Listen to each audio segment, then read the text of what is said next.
Okay, I'm back. I'm back from the mountains. You're back from the mountains? How's the Yeah, mountains? mountains were all right. I spent about a week up at the Grand Canyon.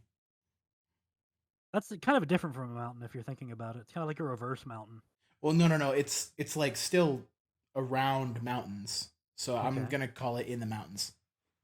All right. Anyway, this is Maladjusted episode 2. It- it's an anime podcast, not a mountain podcast. No, not a mountain Uh, podcast, but you what if know we find an anime with a mountain in it? they got a couple. So just kind of go over what we've been watching this week. What have you thought about? I guess we'll talk about the last two episodes of because it's been 2 weeks here. The last two episodes of Dragon Maid. You want to talk about that? I actually haven't seen them yet. I've only watched the first couple, but I did watch another episode of Sunny Boy. Okay. So how much up to Sunny Boy are you? I got through. I didn't watch the like first. Which one's the one with the fire? I think that's like That the three? third episode. Yeah, I watched that one. Okay, so you're a little bit behind. A little bit behind. Yeah, I think catch back up. Okay, because I gotta tell you, I'm not gonna spoil it, but there's monkeys. Oh, There's there's monkeys, monkeys? and they play baseball. Huh? Yeah, man, you're just gonna have to watch. All right. I guess I will. Sunny Boy for me has been really fun.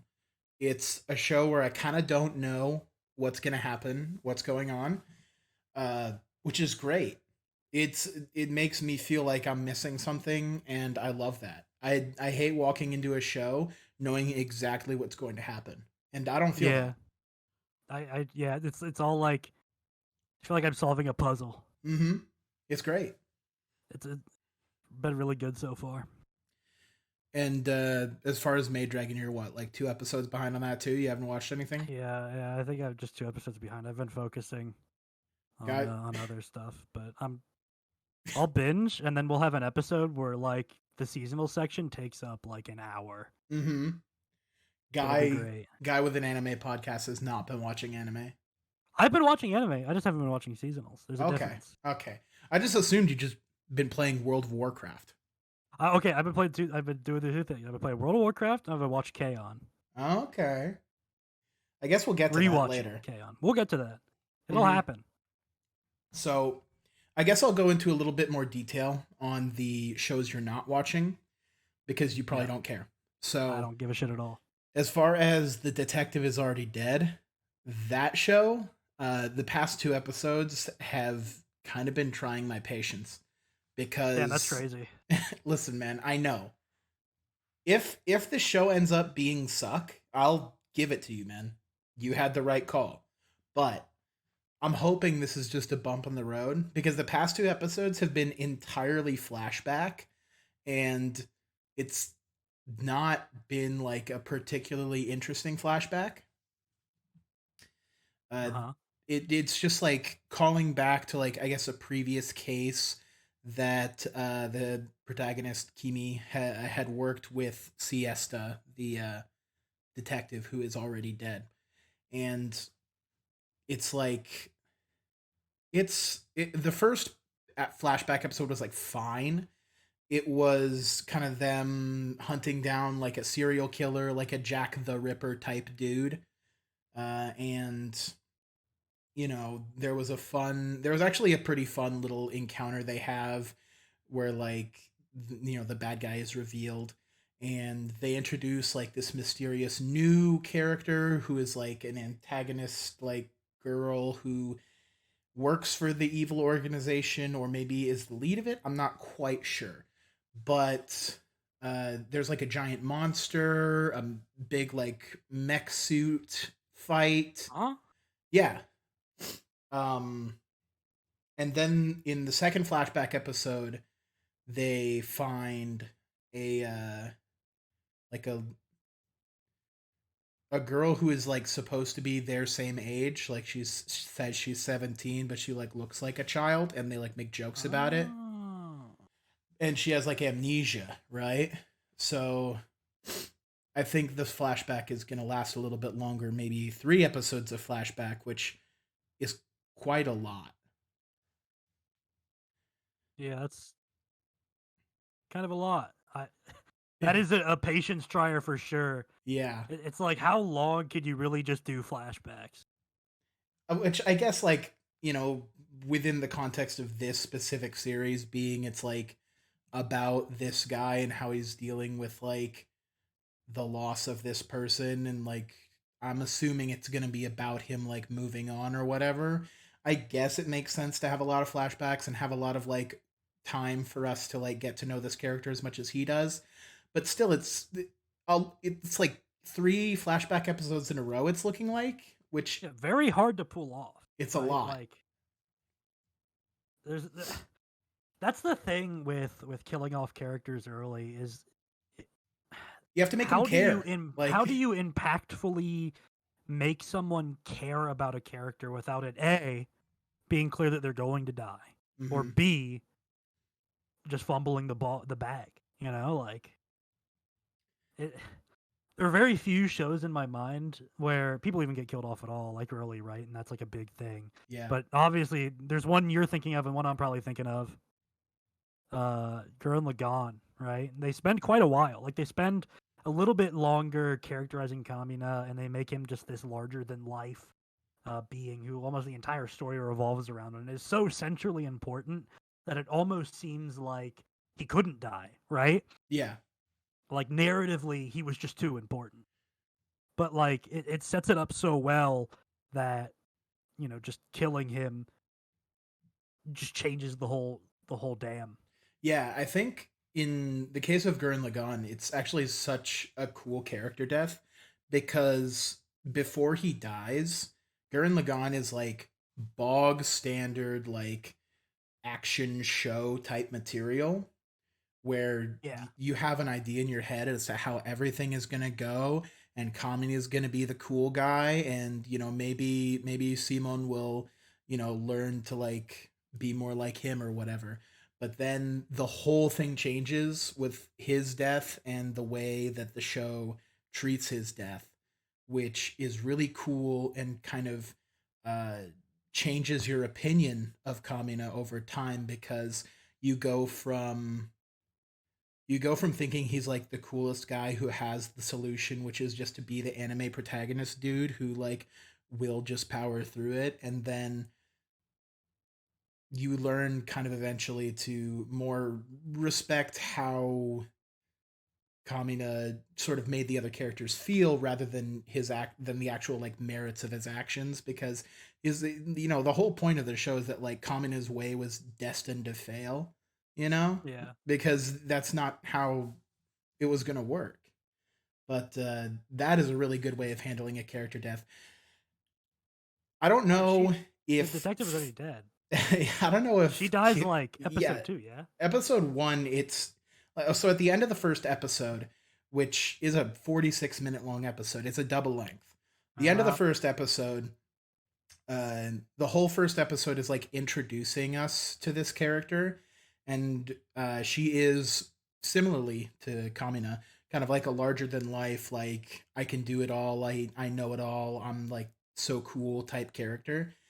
And at the very end of the first episode, you know, obviously it's in the title of the show, but like at the very end of the first episode, the protagonist tells us she's dead.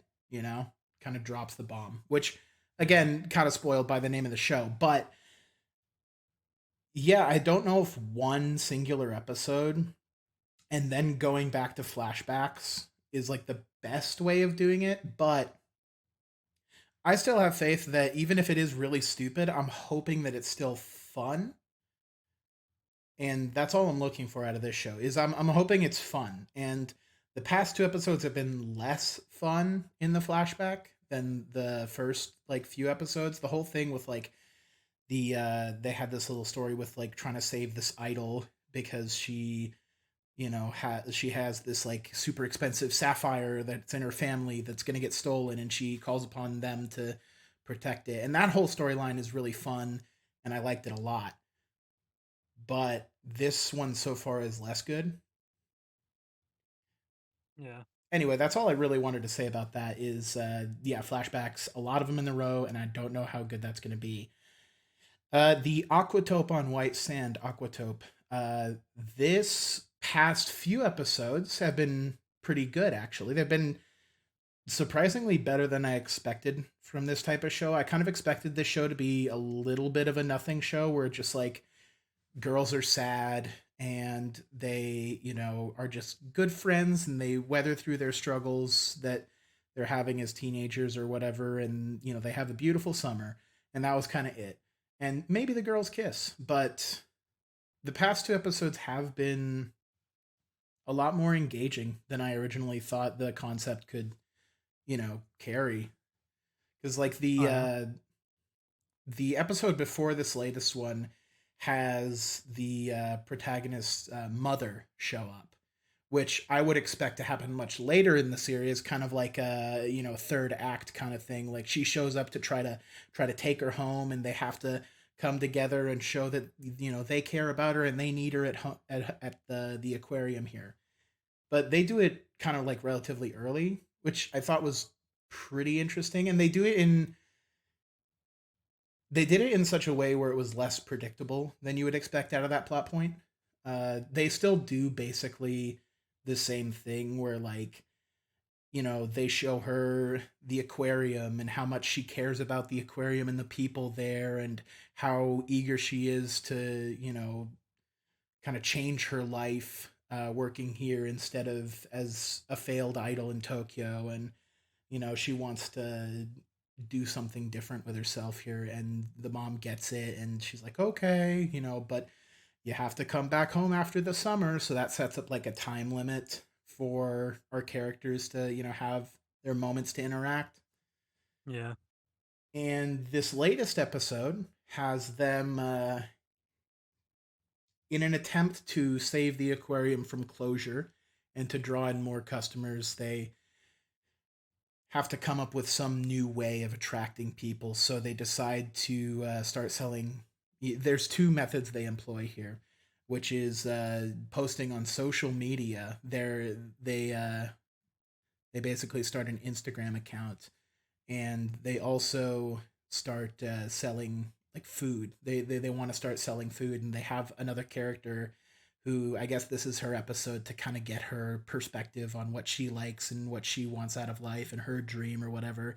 And she works at like her parents' restaurant, and they kind of devote the episode to working through this character and how they relate to, you know, the dreams and aspirations of our protagonist and the other main girl. And it was fine. I liked it. It was just a good little fun episode where they start selling shaved ice and posting online. That's tight. Yeah, it's a A little really bit more simple substance on its series. bones. Yeah, Oh, it's a feel good series, and it's surprising me how good it's making me feel with how simple it is. So aside from that, uh, that's all my seasonals. But I haven't watched anything else because I did kind of make a. I was kind of busy again. I was out of town. I was in the mountains. All I could really do was just watch the seasonals. yeah.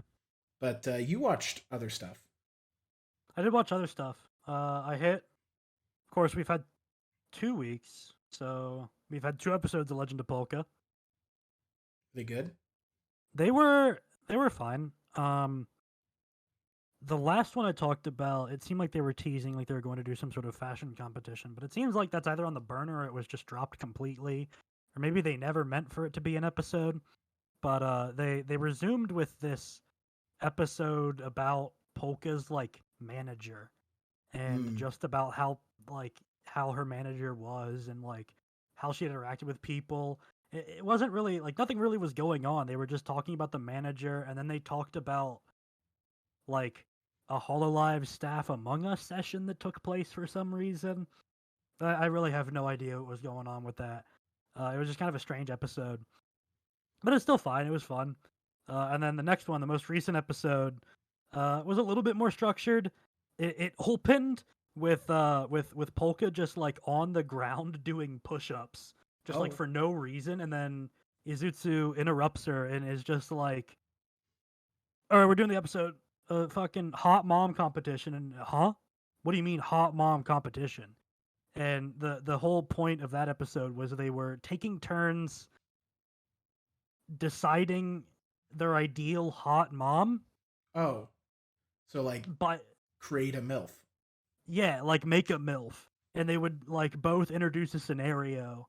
And one of the scenarios was just like a mom that like wakes you up at 7 a.m. and makes you breakfast and makes sure you have everything you need before you go out to work or some shit like that. And Mm-hmm. then like they would decide like the winner and it would just progressively get crazier. Like Polka did one about like a mom who saves the world on her as a side gig, and it's like it was another very strange episode. It's a very strange show, Mm-hmm. but it was it was still funny. That's It's cool. Legend of Polka every Thursday, I'll have 6 to go back a.m. and watch the episodes because you it does sound like that's not a show that people make. It sounds like you're making it up. So I will have to go back and It's verify. bullshit. Yeah, every second of watching Legend of Polka is complete bullshit, but it's great because it's like it's a show that you can tell was scripted, but it almost feels like it wasn't because Right. it feels like they're just making shit up completely. Like Like they wrote it 20 it's minutes before. yeah, exactly. It feels like they just threw something at the wall and they're like, "All right, here we go." It's so insane. Other than that, I have endeavored to watch one of my favorite shows again, a Mm-hmm. little number by the name of K-On! Right. Um, I haven't finished a rewatch. I'm through most of the first season. Okay. How many Um, seasons of K-On! Are there? there are 2 seasons, a movie, and a couple of VAs.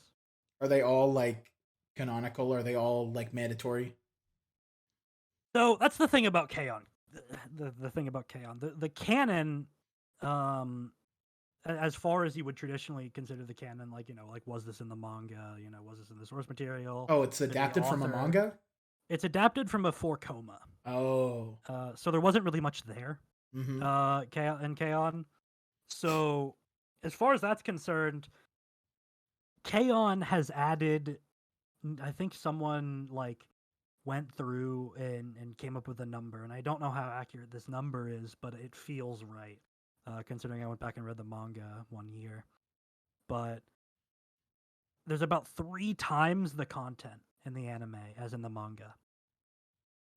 That's That just anime original. that makes sense. I don't know if you ever took a look at like the contents of another Kyoto animation project, which was Violet Evergarden. If you had ever read the original, I think it was a light novel for Violet Evergarden, they added they made it completely different in the anime. It is just not even remotely the same series. I didn't know that, Yeah, she like but kills way more people in the book. it makes a lot of sense. Reiko Yoshida, I believe, was also involved in the production of Violet Evergarden, and I think she was the. It says here she's the series composer, which she also was pretty deeply involved in K-On! Mm-hmm. And the team who just worked on K-On!, Naoki Yamada, Reiko Yoshida, just made it completely different, made it into their like almost their own thing.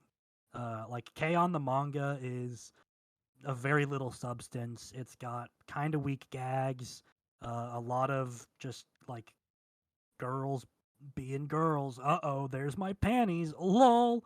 And See, it was just one of those kinds that's of my manga, impression as to what the anime is. Is it not that?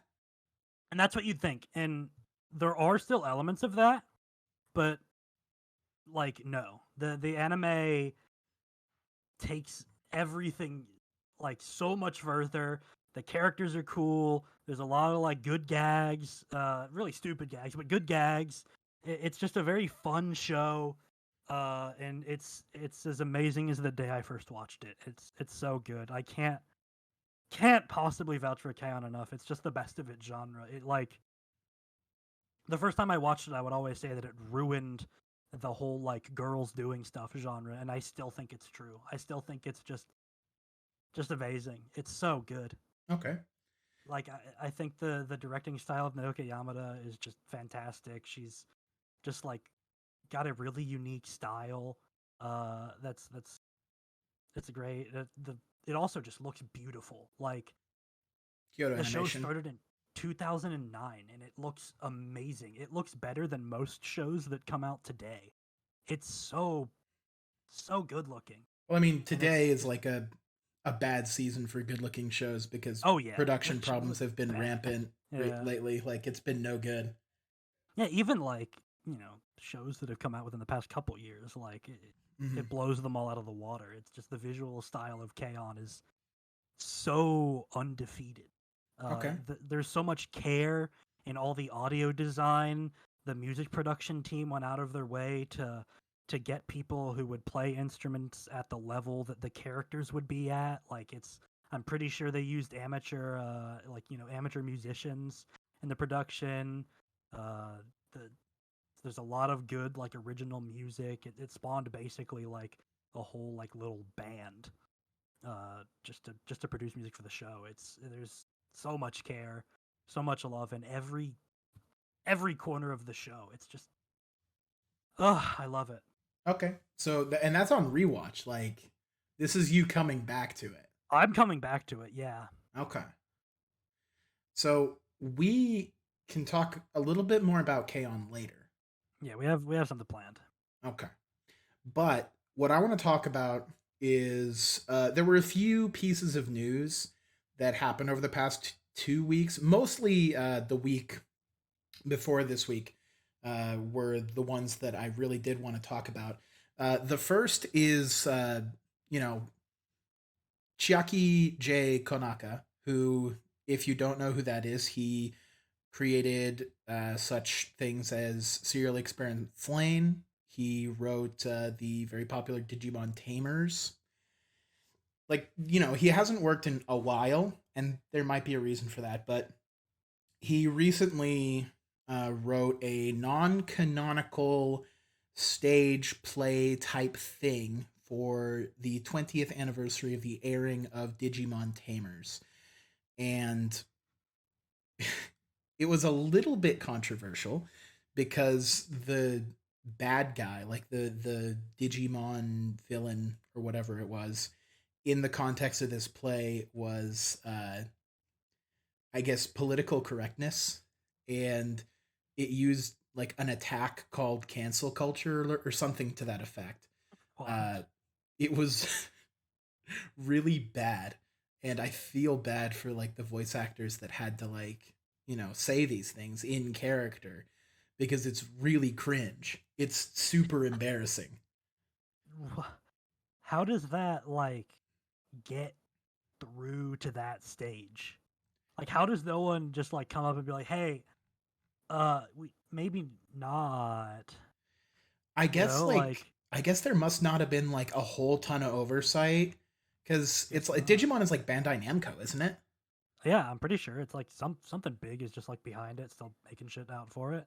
Like I'm Yeah. surprised that with so much like backing there, that they let that one through. Yeah, I mean, maybe it was a smaller thing than like I realize because, again, it was like a non-canonical like fan event type thing. So maybe it was just something that like they threw together. But regardless, this got a lot of kind of spotlight shown on Konaka, and people started compiling some statements that he had made, some blog posts, Uh huh. and this guy's a weirdo, dude. Like this guy spent too much time online. He Oh didn't pay no. attention to his own show that he made. He got sucked into the computer. Uh, Damn. so this guy has done such things as he talked about how he became skeptical as to the truth of 9/11. Huh? Yeah, he talks about like, well, these 9/11 truthers, they seem so logical and smart, but their stories just kind of conflict. So I don't know. I'm just a Japanese guy, so I might never know the truth, but something suspicious is going on. That George Bush, I tell you. Yeah. And so that's one thing is like 9/11 trutherism, which I guess is like nowadays less of a big huge thing in terms of conspiracy theories, but lately the big thing is COVID conspiracy theories, Oh which no. yeah, this guy seems to have latched on to the words of this British guy, I think his name is James Corbett, a big like COVID conspiracy guy. Basically, any kind of like pandemic type dude, is Oh using those no. talking points. So basically like the government made this up so they could control us. Like they planned this ahead of time. Like the wealthy elites did this for whatever reason. COVID 1984 is a phrase used. It's really funny, very cringe, and a lot of people kind of just got shocked that this person that made things that they really enjoyed ended up like this, and Yeah, you he know got sucked into the computer. They got him in there, and he did not see God. Like no, he saw QAnon, dude. I don't know what happened to that guy. yeah, and I guess it's just like it kind of is something that I think about with like the way that I guess specifically Western fans will think about creators, anime manga creators, people in that industry is they kind of I don't know. It's like the thing that a lot of people think about is like, oh well, these guys are apolitical. They aren't all sucked up into politics like these SJW Western fans or whatever. But no, they have their own politics as well, and a lot of the times they can have politics that maybe are less than savory to people like us and probably to people even in Japan because I don't think that the popular Japanese consensus is like COVID conspiracies and 9/11 trutherism. I don't want to believe that's like normal. So I'm As assuming far this as I'm guy is aware, that's weird very even in fringe. Japan. Yes, as far as I'm aware, that's a very fringe thing to think. Yeah. Yeah. Uh, I mean, so I you're a don't know, big dude. Lane fan, so like I'm a big Lane fan. I love Lane. this is It was bad it news for was you. yeah. I mean, look, I don't know much about the series production. I know that he was the writer and the script writer, and I know that the direction was done by Ryutaro Nakamura, R.I.P. to the legend. But I have no idea how much Jackie J. Kanaka contributed other than just like script writing. I Hmm. don't know if how much of it was his brainchild really, and I don't plan to ever find out because I don't want to know who did it at this point. It's just better if you think like, oh, it was collaborative. He didn't really like. It's not like all him. Like, Yeah, I don't know. Like, I don't know. I can probably look. I'll look right now and see if I can't find who is credited for series composition because it's an anime original, right? Like, it wasn't yeah, I don't think it was adapted from adapted. anything. Never mind. We're not talking about this anymore. Oh, bad news. Moving on. Series composition by Chiaki J. Kanaka. That's unlucky. That is unlucky. Hmm. Well, every so often you just have to. I don't feel. I I don't don't think know. it spoils Lane for No, me at all. because like I don't think it obviously really affects me. I don't know. It's like how are you even to know that like he was that guy when he was writing that? He might have been Yeah, a totally different guy then, and the point of that show, the show is not giving his message. The show Serial Experiments Lane is not telling you like Bush did 9/11 or whatever. It's Tanaka's like 60. He's like probably yeah, like losing his mind. yeah. I mean, he hasn't worked in. I don't. I think the last thing he did in anime was like 2009 for like an episode of a show. Yeah, I haven't heard not I have not heard the name in a long time. So I wouldn't be surprised. I don't know. Maybe he did just run off the deep end around that time, but Hmm. sucks to see. Yeah, always be prepared to like figure out that somebody you like sucks. Yeah, never fall into the trap of idolizing creators because usually they suck. And also, they're just mans, right? Like, Yeah, they're just people, right? end of the day, dudes making stuff are just dudes making stuff. They're the same as you and me. They just got a brain up there that makes them want to make stuff. But Doesn't that's mean all I wanted to they're say any about better, any worse. that's all I wanted to say about that particular story. I know you have a few, I guess, anime adjacent things. Anime adjacency for sure. Mm-hmm. I'm towing the line a little bit here, but we did that. Well, we'll do that every time, and every now and again. We did that with Nier last week. Mm-hmm. You And have two things. One is actually scary, and one might be scary, but I'm not sure. they're both kind of scary, but like Mm-hmm. on very different levels. Mm-hmm. So the first one, we'll start with the less scary one. We don't want to spook you too bad. So we haven't talked about this yet, but Hololive, the company in charge of some of the most popular VTubers right Right. now, released a concept for a project a while back called Hololive Alternative, and what that was a extremely loosely defined alternative series of media. It was kind of implied to be a manga and a couple pages of a manga showing all the Hololive characters in like an alternate universe where they're all playing the role of their like VTuber character backstory. So Right. like the elf character, would be like an elf in like a fantasy world in the context of this Hololive alternative manga. Right. But nothing really came of that. It was sort of a strange project that not a lot of like fleshed out ideas were really given. There was like a little bit of drama surrounding it because the person they had writing the manga sort of had a meltdown on Twitter and was complaining about how the company was working internally, and I think it was probably about something like they weren't paying him enough. I don't remember specifically what his complaint was, but he Mm-hmm. had this big, very unprofessional meltdown, Yeah. and he got dropped off the project. Might still Which happen, but who knows? he got dropped off the project.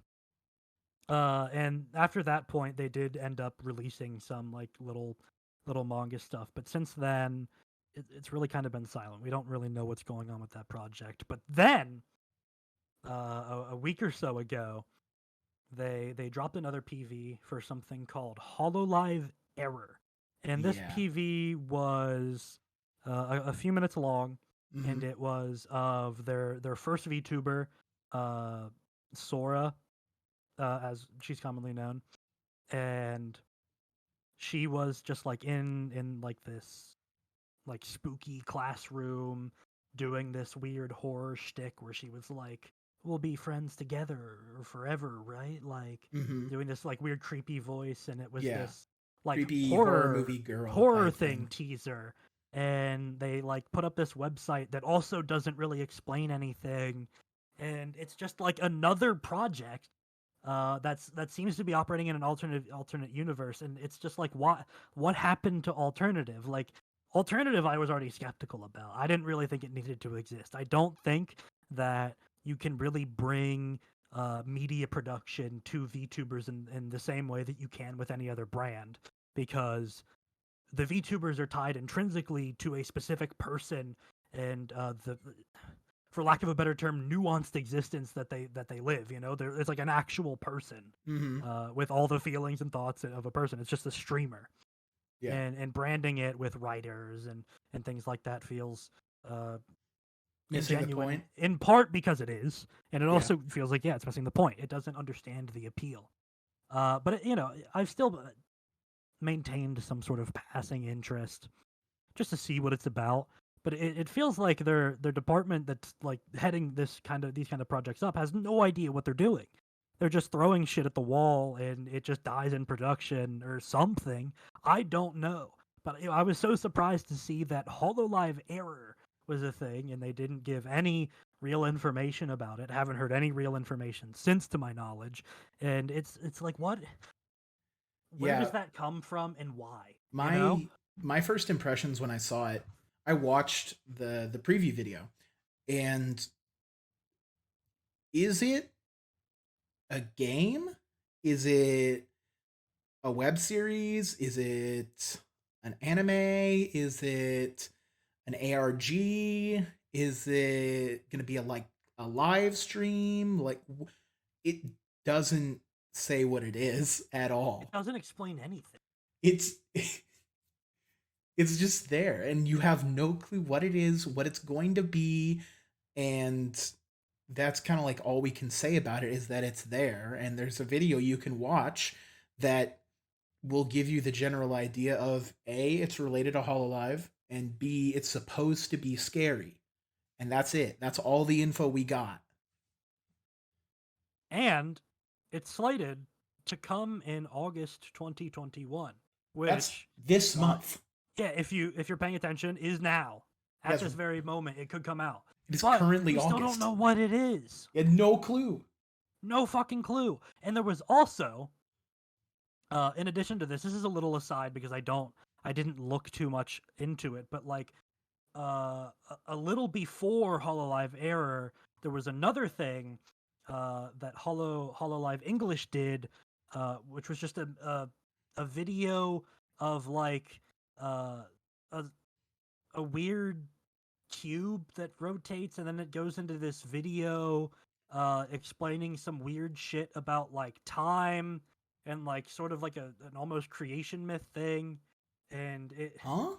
it I don't know what it is. I have no idea what it is. I can't begin to speculate. It makes no sense, but I don't know if it's linked. Like, just these two projects sort of just came out and didn't explain themselves in any way.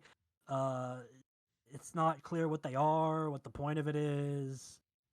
Cool, man. I guess we'll just have to wait We'll and just have to see. wait and see if it means anything, or if it's just another dead project by a production staff that doesn't know what they're doing.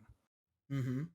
Now, you have a much more sinister Hololive related story that you want to I have share. a very sinister one. I'm doubling up on Hollow Live, which I originally didn't intend to do, Mm-hmm. but when I saw this one, I was I was just like blown back Yeah. because this is like another level. I've always praised, or maybe not praised, but I've always thought that one of the positive aspects of VTubing is that you can create a system where you can basically make an idol. You can make like a Japanese idol with complete like anonymity. Like if the idol doesn't really want to like do anything or like make themselves known, they they can't.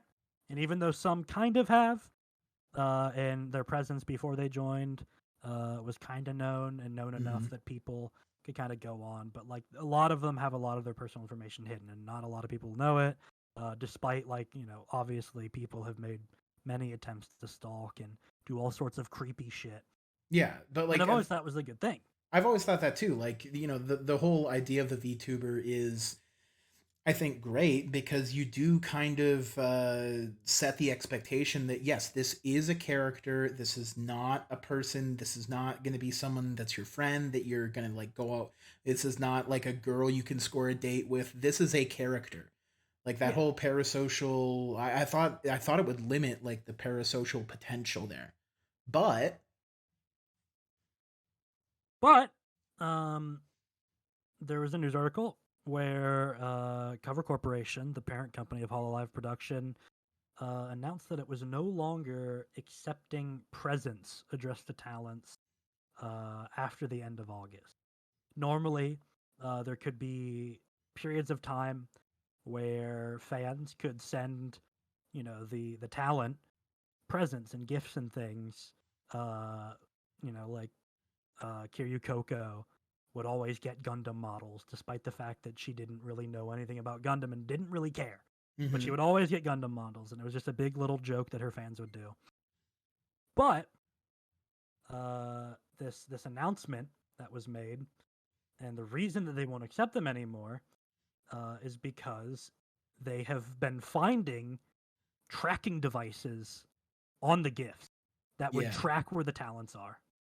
specifically like smart tags, Yeah, like smart tags or air tags, just very little small tiny things. things that can be tracked on like a phone through like an app or some shit, and it's it's now being used as a tool to stalk VTubers, and so now it's ruined for everyone, and you Yep. can no longer send gifts to them anymore. No more fun allowed. Somebody had to be weird. and it's It's ruined. so sinister.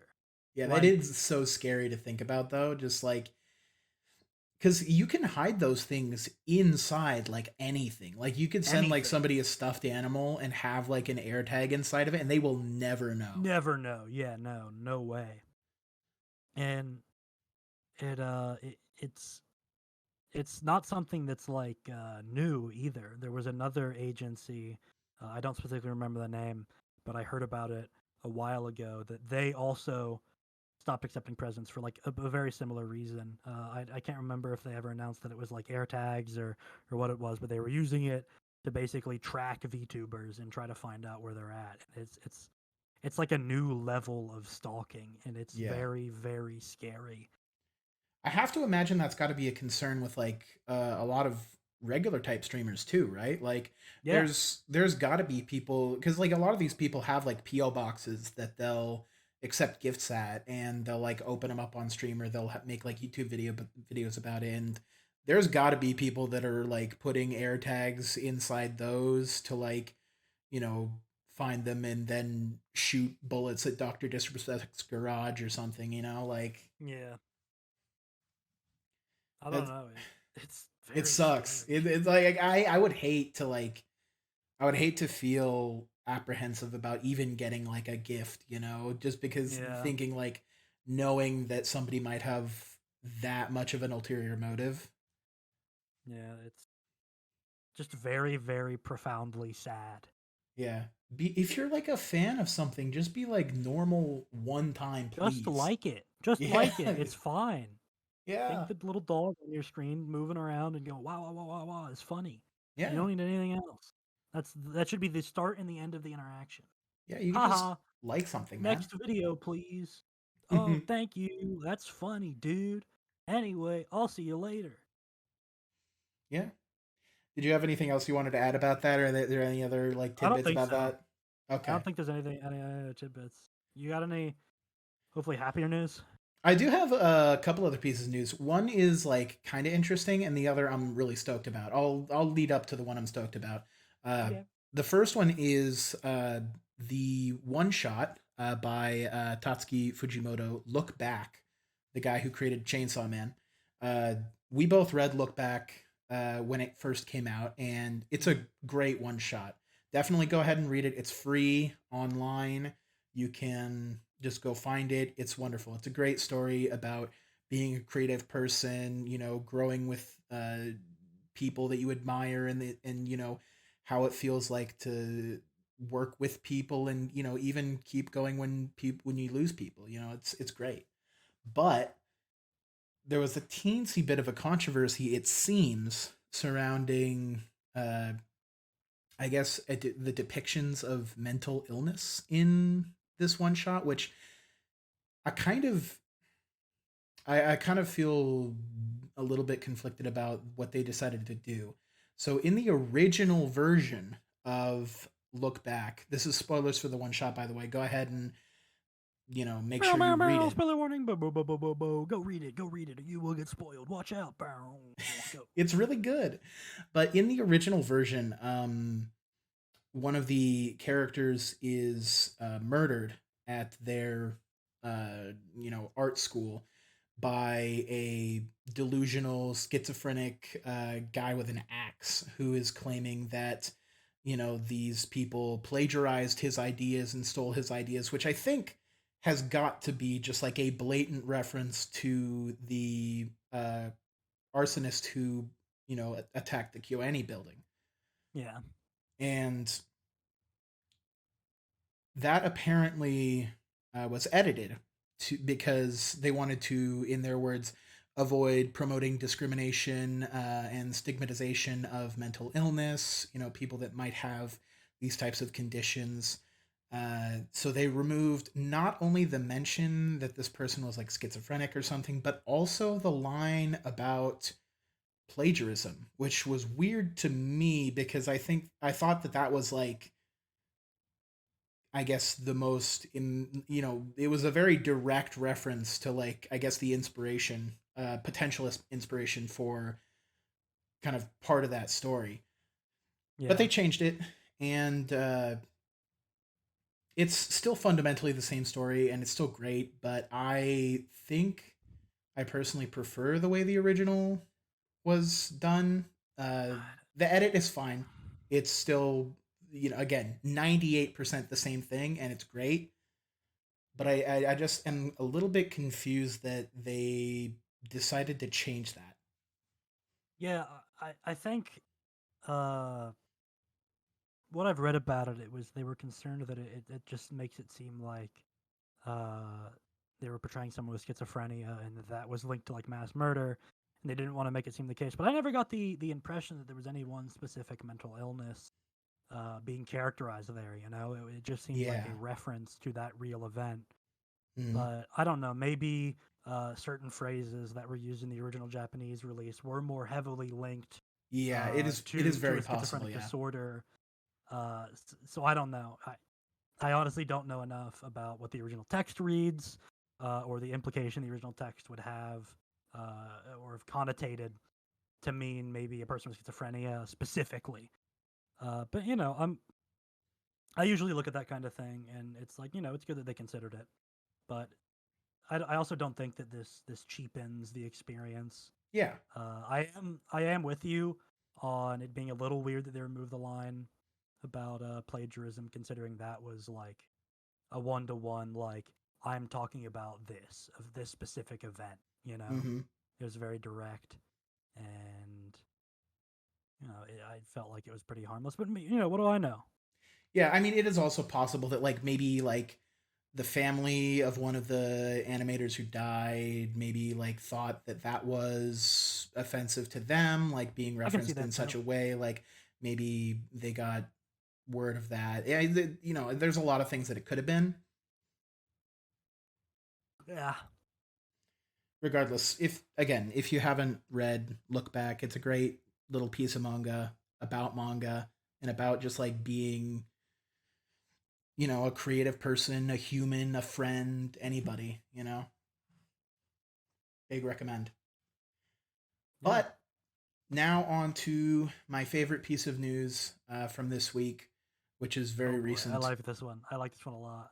So the the book by Tomihiko Morimi, Yojohan Time Machine Blues, is getting an anime adaptation by Studio Science Saru, uh, headed by I Shingo Natsume. Shingo Natsume. Yes, the person who's currently directing Sunny Boy, Sunny boy. and who worked directly under uh, Masaaki Yuasa on the Tatami Galaxy and on The Night is Short, Walk On Walk Girl, on which girl. are both also adaptations of novels by Tomihiko Morimi.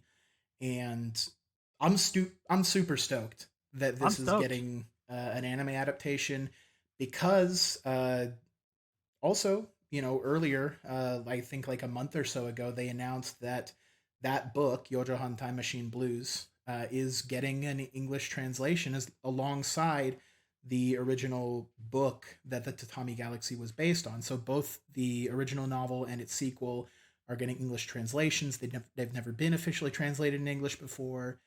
I'm very excited to read both of those as well as watch the anime for Yoran Time Machine Blues or Tatami Time Machine Blues or whatever they decide the name to be.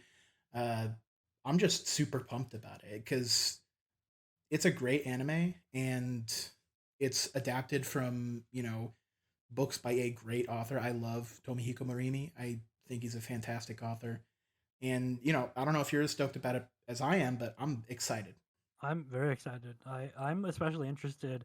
I'm really interested in Shingo Natsume because he's very quickly becoming like kind of a household name, right? Like Is he? he's been he's been working on like a lot of projects, and obviously his most famous is still One Punch Man, which he directed. But like he's been working on Space Dandy, or he worked on Space Dandy. He worked on Boogie Pop. He's getting you know, to direct these shows that are like almost universally beloved by everyone who's watched them, right? Like Mm-hmm. giving him the reins to another like Yojohan, like type show made by or like written like just an adaptation of something from Tomiki Morimi is crazy. You know, you're in Yuasa's fucking territory now. You Yeah, know, he's in the pilot seat with that one. Like, he's the guy doing the weird stuff. he's directly following up Yuasa with a sequel Yeah, to an anime that Yuasa directed. I'm stoked. Uh, I want to see what he does. yeah, and Science Saru, they've done a lot of good productions. The movies, and they did Keep Your Hands Off Azokin, which I thought was a pretty good show. I didn't think it Pretty was good. like amazing, but I thought it was pretty good, and it looked good, and it had a lot of love for animation in it. So Mm-hmm. yeah, I'm thrilled about the news, and that is Anime's good. something that I'm super looking forward to whenever it does come out. Yeah, I I can't wait. hmm That's all about all I have for like news that I wanted to talk about, really. But just to kind of close things out here, you did sort of gush about K-On! Earlier, Mm-hmm. Maybe a little and bit. I have never watched K-On! Never an episode in your life. Not one single episode of K-On! Have I watched. I'm a little bit of like, I don't know. I'm a tiny bit of a Kyoto Animation contrarian, where like I'm not like a super fan of their works. I do like several Kyoto Animation productions. Like obviously Nichijou is one of my favorite anime of all time. It's the greatest comedy anime ever made, and that's a Kyoto Animation production. But like I've always kind of scoffed at K-On! I never finished watching Haruhi. I didn't finish watching Lucky Star. I've never been like a big fan of them, but I know you're kind of more of a KyoAni head yourself, and specifically K-On! You really like. Now I'm gonna give you an opportunity here to sell me on K-On! Because you know me and you know what anime I like. So, Oh based yeah. on your knowledge, why should I watch K-On! And what would I enjoy from K-On! Is so good. Anyway, if I were to make a pitch to you, right, it? Mm-hmm. I'd start with Naoko Yamada, the woman who directed K-On! Because I think she was just one of the key pieces that makes K-On! As good as it is. Her directing and her like running of that show was about as good as you could have ever hoped to handle adapting that series. Are you familiar with her body of work? Do you know what she's directed before? I've uh, I've read a few articles, kind of like about her signature style, which is, from what I understand, it's very focused on like, you know, uh, character acting, like individual, like personal, unique actions that characters do, the way they move, the way they hold their body, things that make those characters unique in movement as part of animation. She's very focused on that kind of thing. But she directed A Silent Voice. I know I you watched watched it. I that. know I you thought really it was like that. good. It's really, really good. Yeah. Another show. I'm not sure if you've watched this, but I think I've heard you talk about it before. Liz and the Bluebird. I did watch that. Do you like that show? I I thought it looked very good. I Mm-hmm. kind of went into it with the incorrect assumption that it was going to be like a story that was like about stuff, and it was more just like a vibe uh, anime where it was just there to like give you feelings rather than like tell a narrative, which is fine, but it was not what I expected from it. And that's the Naoko Yamada. She focuses on feelings, over like all like a narrative progression. Mm. K-On! Isn't really a show about anything. K-On! Is just a show about friends. K-On! Is a show about the springtime of youth. Okay. Uh, it's just a high school show. Obviously there are a dime a dozen, but this one is just the most competently executed as you could ever take this concept. Um, it's got a lot. It started, in my opinion, a lot of the like tropes that girls doing stuff anime uses to this Right. day. Cute A girls lot of doing cute the things. That yeah, whole thing. a lot of that animation style, um, and tropes of that kind of genre. I feel personally are spawned from K-On! And are all poor imitation. Mm. I think it misses a lot of the emotional aspect, and I think a lot of them miss that there should be, maybe a little bit of narrative structure. Like, not you don't need much, but they also can't capture the feeling. Uh, One of the things in a lot of these girls doing cute things shows is that you can't feel like any amount of like love for the project or for the characters or anything going on in that show from the creators. It always feels soulless. But K-On! Every inch of the show just exudes this amazingly happy aura, and it's very, very, very competent. Hmm. And I've always found it similar in some ways to shows that you have liked. You watch Super Cub, I did and watch Super Cub. that's kind of a nothing show, It's but a you super said nothing show. it's a super nothing show, but you liked its vibes and you Hmm. watched it because you liked its vibes, and it's a cool, good vibe show. And K-On! Is the ultimate vibe show. Mm. Uh, Things like A Place Further Than the Universe are I kind of a love that one. more narratively focused sort of uh, story that I think is similar in structure to K-On! And that you get a couple of girls together and they have a goal and they work to reach it. K-On! They don't work nearly as hard, and that's really not the point. Mm. But A Place Further Than the Universe, in my mind, kind of felt like a version of it where they actually state a goal and make that goal reality, as opposed to uh, a more, I don't know, realistic, not realistic, but more, what's the word I'm looking for? Not restrained, because that makes it seem limiting. Whatever. I think you get what I'm saying. Yeah, you're saying that Kaon is more, it's more down to earth. It's more Yes. kind of like humble in Yeah. what it's trying to depict. Humble in its scope. Yeah. It's just like depicting life. It's just like, you know, putting your putting your goggles up to a window in like a not weird way because you're looking at high school girls. But Hmm.